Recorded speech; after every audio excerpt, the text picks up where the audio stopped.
Սիրելի հայրենակիցներ, անչափ կարևոր օրենքի նախագիծ է քննարկվում, որը առնչվելու է Հայաստանի Հանրապետության յուրաքանչյուր քաղաքացու,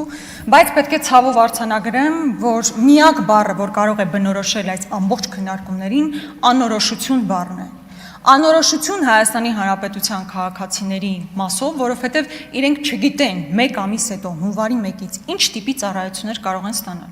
Անորոշություն բժշկական հաստատությունների, պոլիկլինիկաների, հիվանդանոցների համար, որովհետև չկան հաստատված կլինիկական ուղեցույցներ, չկա բժշկական գործողությունների ստանդարտներ, չկան ախտորոշման եւ բուժման միասնական մոտեցումներ։ Նման անորոշություն կա նաև այսպես նոր ձևավորված հիմնադրամի տեսանկյունից, որովհետև հիմնադրամը դեռևս գոյություն չունի։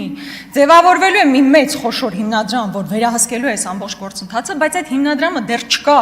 Ուզում եմ հիշեցնել, որ հիմնադրամը հունվարի 1-ից պետք է աշխատի, բայց ան դեռ չկա, կառուցվածքը չկա, գործառույթները չկան, աշխատակարգը, կանոնակարգը գոյություն չունի։ Հետևաբար անորոշություն քաղաքացիների համար, որովհետև չգիտեն ինչ ծառայություններ են ստանալու, անորոշություն բժշկական հաստատությունների համար եւ անորոշություն այն հիմնադրամի կողմից, որ չգիտի թե ինչպես է կառավարելու այս ամբողջ գործընթացը։ Հիմա ամբողջ քննարկումների ընթացքում ես առաջարկում էի, որպեսզի շեմը սահմանվի ոչ թե 65 տարեկանից սկսած, այլ 63 տարեկանից, որովհետև ես չգիտեմ, թե օրինակ 64 տարեկանը ինչպիսի այլ երաշխիքներ ունի, որ օրինակ կարողանա իր առողջությունը ապահովագրել։ Այսինքն 64 տարեկան եւ 65 տարեկանի միջև տարբերությունը ո՞րն է, որ դուք մտածել եք, որ պետք է 65 տարեկանից սկսած վերցնել։ Ես գրավոր առաջարկ եմ ներկայացնելու առաջինից երկրորդ ընթերցում, որպեսզի ներառվեն բոլոր 63 տարեկանից սկսած մեր Հայաստանի Հանրապետության քաղաքացիները։ Հիմա գալով թե իրականում ինչ ծառայություններ են նախատեսված, Տիկին Ավանեսյան, սա հիմնական հարցն է։ Բայց ես ցավով պետք է արձանագրեմ, որ հերթական անգամ դուք բացի ընդհանրական ձևակերպումներից ավելի հստակեցումներ չեք տալիս։ Օրինակ ես ինձ մոտ ունեմ սոցփաթեթի համար նախատեսված ծառայությունները, իրենց անուններով, դիմացը գրված է գնացուցակը, պայմանական թոքի, էխինոկոկի հեռացումը արժե 320,000 դրամ։ Այս ծրագիրը մշակելիս առաջին բանը, որ պետք է արվեր, նման ցուցակ ձևավորելն էր։ Հիմա տեսեք, քանի անգամ ենք հարցնում, այդ ցուցակը կա, չկա։ Հանձնաժողովի նիստի քննարկման ժամանակ ասում եք աշխատել ենք եւ աշխատում ենք։ Ախր սա առաջին բանն էր, որ պետք է ավարտված լիներ, դրանից հետո ամբողջ գործընթացը շարունակվեր եւ դեռ չկա։ Հաջորդ կարևոր փաստը, որ պետք է արձանագրել։ Ուրեմն այսօր սոցփաթեթի շրջանակներում Հայաստանի Հանրապետության քաղաքացին վճարում է 36,000 դրամ։ Այս ապահովագրության շրջանակներում վճարելու են մոտավորապես 130,000 դրամ։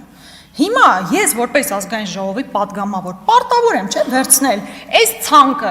որ մարդ վճարում է 36,000 դրամ եւ տեսնում է իր առաջ ինչ ծառայություններ կան եւ փորձել հասկանալ, եթե 100,000 դրամով ավելանում է վճարը, մարդու վրա դրվում է պարտավորություն, լրացուցիչ 100,000 դրամ վճարելու, բայց չհասկանանք այդ 100,000 վճարի դիմաց ինքը ինչ ծառայություն է ստանալու։ Սա ֆունդամենտալ հարց է, որը դուք այսպես բարեհաջող ձևով շրջանցեցիք, որը ամենամեծ անորոշությունն է ստեղծում մեր ժողովրդի մոտ։ Օրինակ, երբ խոսում է էնդոպրոթեզի մասին, էնդոպրոթեզի համար ասում եք նախատեսում է, էդ էլ իմ հարցու պատասխանի արդյունքում դա հասկացանք, որ 600,000 դրամ է նախատեսվելու էնդոպրոթեզի համար։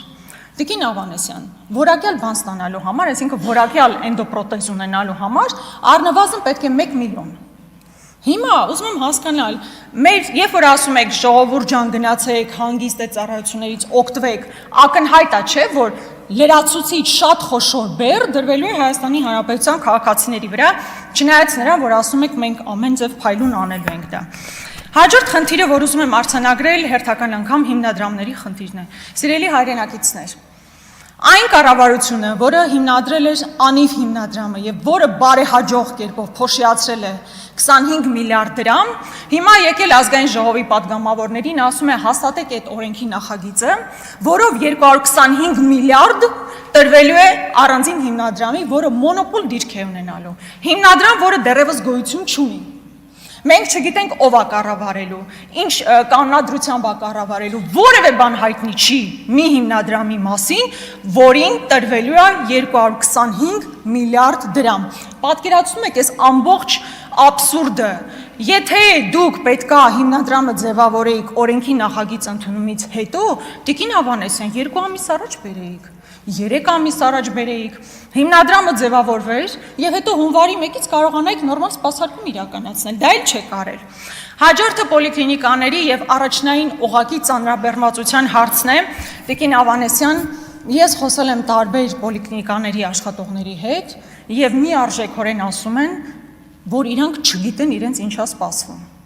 Այն ծավալը, որին իրենք առերեսվելու են հունվարի 1-ից, իրենք նույնիսկ չեն պատկերացնում։ Ինչ եք արել այս ուղղությամբ։ Հերթերը, որպեսզի չլինեն այնքան, ինչքան հիմա են կամ կավելանան։ Բուժքույրերի աշխատավարձերի բարձրացում, վերապատրաստումներ, դա խոշոր ծրագիր է, որ պետք է իրականացվեր, բայց ես ում հետ խոսում եմ, մարդիկ չգիտեն իրենց ինչ է սպասվում։ Կրկնում եմ, միակ բառը, որ բնորոշում է այս ամբողջ գործընթացը, անորոշությունն է։ Եվ մի հարց էլ իրականում նաև այս ամբողջ գործընթացը ես հասկացա, որ հիմնական կայքը, որ սպասարկելու է Արմեդն է, եւ ես ունեցել եմ հնարավորություն իմ մտահոգությունը ձեզ փոխանցելու, որ այդ կայքը, որով մի ամբողջ ժողովուրդ պետք է հետևի, թե իրեն ինչ է սպասվում, իսկապես չի կարողանալու նորմալ սպասարկում իրականացնել։ Հարգելի գործընկերներ,